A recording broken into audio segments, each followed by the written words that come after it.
अस्सलाम वालेकुम। मेरा नाम उस्मान ख़ान है। मैं state solution Sialkot motorway city project में काम कर रहा हूँ। 2022 मई से लेकर स्टिल 2023 तक मैं इस प्रोजेक्ट में काम कर रहा हूँ। रियल इस्टेट में मैं फ़र्स्ट टाइम तब इन हुआ था जब 2015 में मैंने अपना ज़ाती एक 10 मरले का प्लॉट ख़रीदा था। तब फिर मेरा इंटरेस्ट रियल इस्टेट में ज़्यादा इन हुआ कि मैं ख़ुद ही इस फील्ड में रियल इस्टेट में बाइंग सेलिंग करूं, इन्वेस्टर्स अपने लिंक्स खुद भी इन्वेस्ट करूं और बेचूं। तब मेरा इंटरेस्ट ज़्यादा इंक्रीज़ हुआ था 2015 से।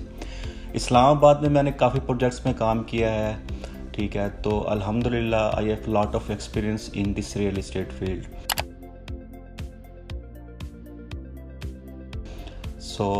इस प्रोजेक्ट की हवाले से मैं बात करता हूं कि इस प्रोजेक्ट में क्यों हमने इन्वेस्ट करना चाहिए, why we should invest in this SMC. सबसे पहली बात तो ये कि एसएमसी सियालकोट मोटरवे सिटी की जो एग्जैक्ट लोकेशन है वो आप देखेंगे कहाँ पर है। सियालकोट और मोटरवे इंटरचेंज M11 के बिल्कुल साथ ही ये लिंक्ड एक एरिया है, ऑक्युपाइड एरिया। यहाँ से देखें कि जस्ट 15 मिनट्स की ड्राइव के ऊपर सियालकोट कैंट आ जाता है, ठीक है। उसके बाद यहाँ से जस्ट 4 to 5 मिनट्स की ड्राइव के ऊपर आप एयरपोर्ट जा सकते हैं, ठीक है। और उसके साथ साथ ही मोटरवे है। तो सबसे बेस्ट चीज़ है कि लोकेशन की। अब उसकी दूसरी बात आ जाती है कि इन्वेस्टमेंट पॉइंट ऑफ व्यू से कि कुछ लोगों ने पिछले साल इसमें इन्वेस्टमेंट किया, ठीक है ना, तो बहुत ज़्यादा प्रॉफिट्स ऑन के ऊपर इन्वेस्टमेंट की। और अब राइट नाउ के मार्केट की कंडीशन क्यों इतनी डाउनफॉल क्यों आ गया है, अब हम डाउनफॉल की बात करते हैं। देखें, in my point of view सबसे पहली चीज़ ये है कि हम जिस कंट्री में रहते हैं, पाकिस्तान में, यहाँ पे जब तक पॉलिटिकल स्टेबिलिटी नहीं हो सकती तब तक आपकी इकोनॉमी स्टेबल नहीं हो सकती। ये एक मेरे पॉइंट ऑफ व्यू से एक पॉइंट है। उसके अलावा जो है ना कि रेट्स ऊपर जाना नीचे जाना, जो लोग इन्वेस्ट करते हैं, ठीक है, तो सबसे मेन चीज़ ये कि आप इसमें, ठीक है ना, कि इन्वेस्ट करें। उसके बाद आपको you have to stay humble, you have to stay hungry, you have to become a patient. आपके अंदर सब्र आना चाहिए। ये नहीं कि आपने इन्वेस्ट किया 2 महीने 3 महीने बाद जाकर ही आपको फ़ौरन से प्रॉफिट आ जाए। इसमें आपको होल्ड करना पड़ता है। Invest, hold, then you have to sell. अच्छा, अब बात करते हैं कि इसमें राइट टाइम कौन सा है कि कब इन्वेस्ट करना चाहिए। मेरे पॉइंट ऑफ व्यू से राइट टाइम वो होता है कि जब हर बंदा सेल कर रहा हो तब आपको बाई करना चाहिए। ये राइट टाइम होता है, ठीक है। अदर प्रोजेक्ट से हम कैसे इस सियालकोट मोटरवे सिटी को डिफरेंशिएट करेंगे, उसकी सबसे मेन रीज़न ये है कि सियालकोट के सराउंडिंग्स में जितनी भी सोसाइटीज़ हैं, ठीक है, सिटी हाउसिंग, कनाल सिटी, मिराज हाउसिंग स्कीम, उसके अलावा और भी एयरपोर्ट रोड के ऊपर अलमरजान, काफ़ी सोसाइटीज़ हैं। इस सराउंडिंग्स एरियाज़ में कोई ऐसा वाहिद प्रोजेक्ट नहीं है कि जिस प्रोजेक्ट का डिज़ाइनर प्लानर एक आउट ऑफ कंट्री का, सिंगापुर का एक बड़ी ही फेमस कंपनी हो, सरबाना जोरंग। आप गूगल पे सर्च करें कि सरबाना जोरंग कौन सी कंपनी है, वो नंबर 1 की कंपनी आती है, वो इस कंपनी को डिज़ाइन कर रही है। उसके अलावा जो सबसे मेन चीज़ है कि आप ऑन ग्राउंड आकर रियलिटीज़ को देखें, चीज़ों को देखें कि ऑन ग्राउंड क्या क्या डेवलपमेंट हो रही है। मैं डिफरेंशिएट में सिर्फ ये कर रहा हूँ कि आप दूसरी सोसाइटीज़ में आप बेशक भी वहाँ पे इन्वेस्ट करें ज़रूर, लेकिन यह है कि सबसे पहले आप उस बंदे के साथ काम करें कि जिस बंदे को एक प्रॉपर कंसल्टेंसी देने का तरीका होता हो। मेरे साथ कोई भी बंदा इन्वेस्ट करने आता है, मीटिंग करने आता है, मैं उसको एक प्रॉपर प्रेजेंटेशन देता हूँ कि सर ये एक मेरा बिजनेस प्रपोजल है, ठीक है ना, option A, B, C, D, ये मेरे पास ऑप्शन है। मैंने आज तक किसी को फोर्स नहीं किया। तो आपके पास जब एक ऐसा बंदा मौजूद हो कि जिसके पास प्रॉपर एनालिसिस हो, आप उसके चेक करें कि आया कि आगे वाला बंदा, ठीक है ना, आपको प्रॉपर एनालिसिस प्रोवाइड कर रहा है कि नहीं कर रहा।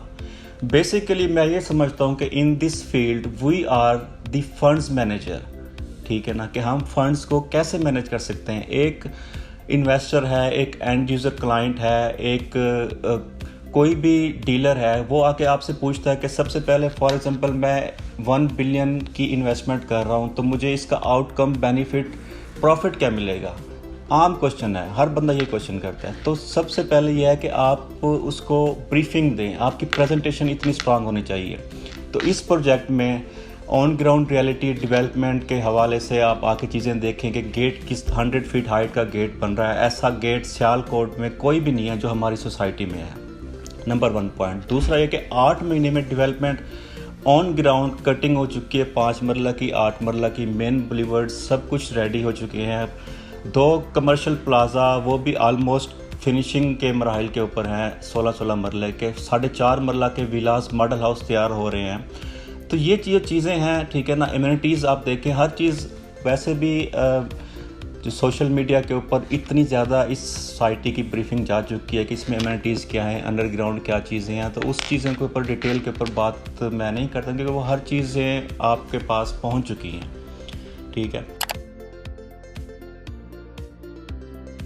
मेरे पॉइंट ऑफ व्यू से कि प्राइसेस इस सोसाइटीज़ में जो पिछले साल प्राइसेस सी प्रॉफिट थे, ऑन्स थे, ठीक है ना, कि वो अब प्रिडिक्शन क्या होंगी। अक्सर क्वेश्चन करते हैं लोग, क्लाइंट्स मुझे फ़ोन करते हैं, मेरे पास आके मीटिंग करते हैं कि आपकी क्या प्रेजेंटेशन है, आपकी क्या प्रिडिक्शन है कि इसमें प्राइसेस कब तक ऊपर जाएंगे, रेट्स कब तक स्टेबल होंगे। सबसे मेजर क्वेश्चन नाउअडेज आजकल लोग यही क्वेश्चन करते हैं।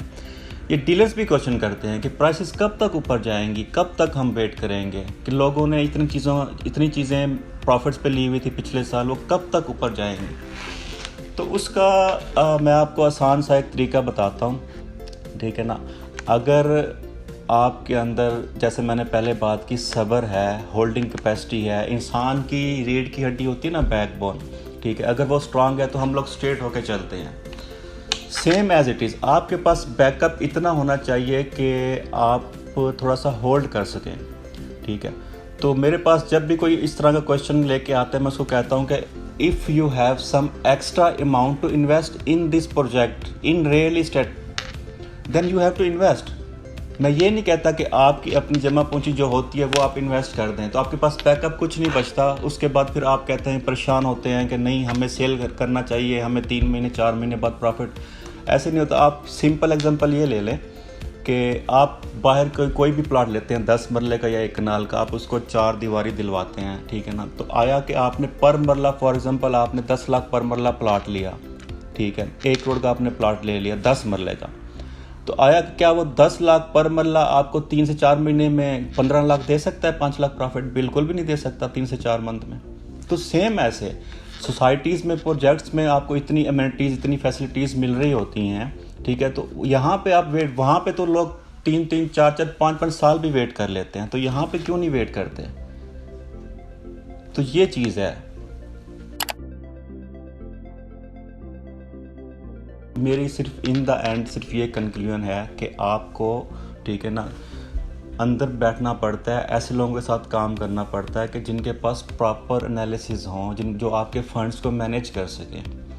तो ये प्रोजेक्ट की इतनी ज़्यादा मार्केटिंग हो चुकी है, हर चीज़ की आपको घर बैठे सोशल मीडिया पे, न्यूज़ चैनल पे हर चीज़ आपको इन्फॉर्मेशन मिल रही है। बाकी ये होता है कि आप किसके साथ काम करते हैं, उसके साथ आप मीटिंग करें, प्रेजेंटेशन उससे लें, उसका बिजनेस प्रपोजल आप देखें, आपको समझ आता है, फिर आप जाके उसके साथ इन्वेस्टमेंट करें।